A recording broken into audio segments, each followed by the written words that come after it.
భూపాలపల్లి జిల్లా పిఆర్ఎస్ అధ్యక్షులు గండ్ర జ్యోతిరామనారెడ్డి కాలినడకన తిరుపతికి బయలుదేరారు. భూపాలపల్లిలో ఆమె వెంకటేశ్వర స్వామి ఆలయాన్ని నిర్మించారు. అయితే ఆలయ నిర్మాణం త్వరితగతిన పూర్తయితే తిరుపతికి కాలినడకన వస్తానని మొక్కుకున్నారు. నిర్మాణం పూర్తవడంతో ఆమె తిరుపతికి యాత్ర ప్రారంభించారు. ఇక 18 రోజులు 600 కిలోమీటర్ల మేర ఈ పాదయాత్ర సాగనుంది.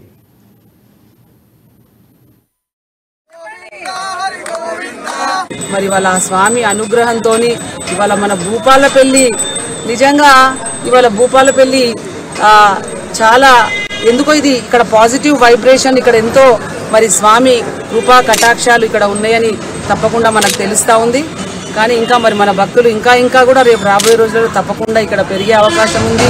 ఇక్కడ గతంలో చెప్పినట్టు ఇది ఒక ఆలయం కాదు, ఇది ఒక క్షేత్రం, మహాక్షేత్రం అవుతుందని మరి ఆ రోజు స్థపతి గారు చెప్పిన మాట ఖచ్చితంగా ఇది నిజం అవుతుంది. రేపు రాబోయే రోజుల్లో ఇది ఒక మరి ఇక్కడ కాంపౌండ్ వాళ్ళు మరి అదేవిధంగా రాజగోపురము, ఉత్తర ద్వారము ఇవన్నీ వచ్చి కళ్యాణ మండపము మరి అదేవిధంగా కోనేరు ఇవన్నీ రాబోతా ఉన్నాయి. వచ్చిన తర్వాత నిజంగా ఇది నా భూతో నా భవిష్యత్ అన్నట్టు తిరుమలను తలపించే విధంగా ఇక్కడ మరి విరాజిల్లబోతా ఉన్నది.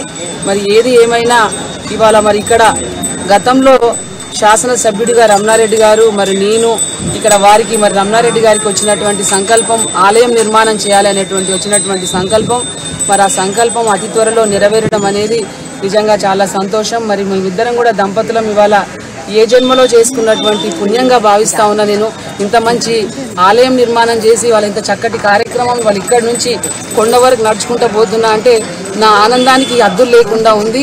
తప్పకుండా మరి ఈ యాత్రని దిగ్విజయంగా పూర్తి చేసుకొని మరి వాళ్ళ ఈ జెండాని అక్కడి వరకు స్వామి వారికి తీసుకెళ్లి స్వామి పాదాల దగ్గర పెట్టి మళ్ళీ తీసుకొచ్చి ఇక్కడ మన ఆలయం పైన మరి ఆ జెండాని ప్రతిష్ఠించబోతా ఉన్నా.